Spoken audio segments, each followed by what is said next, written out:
પહેલા રાઉન્ડમાં ધમાકેદાર વરસાદની એન્ટ્રી પછી નર્મદા જિલ્લામાં બીજા રાઉન્ડમાં ફરી એકવાર વરસાદી ધુઆધાર બેટિંગમાં ઉતર્યું છે, જેમાં 2 દિવસથી નર્મદા જિલ્લામાં આપ ફાટી હોય તેવી સ્થિતિ સર્જાઈ છે।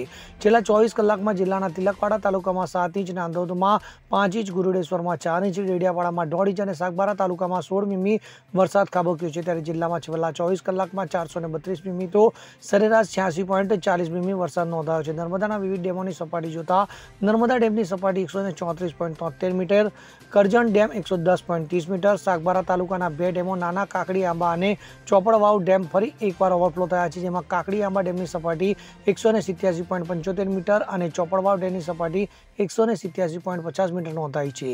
તો નર્મદા નદીનું ગુરુડેશ્વર પાસેનું ગેજ લેવલ 18.58 મીટર નોંધાયું છે। તો નર્મદા ડેમમાં પાણીની આવક 3.80 લાખ ક્યુસેક નોંધાઈ છે। તો RBPH રિવરબેડ પાવર હાઉસમાં 45,000 ક્યુસેક પાણી છોડાઈ રહ્યું છે, જ્યારે રેડિયલ ગેટમાંથી 2 લાખ ક્યુસેક ડિસ્ચાર્જ થઈ રહ્યું છે। તો કુલ નર્મદા નદીમાં 4.50 લાખ ક્યુસેક પાણી છોડાતા નર્મદા 2 કાંઠે વહી રહી છે।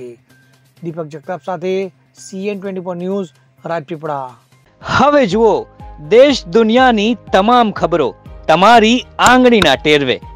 ઉઠાવો મોબાઈલ અને Google Play Store પરથી ડાઉનલોડ કરો અમારી CN24 ન્યૂઝ મોબાઈલ એપ।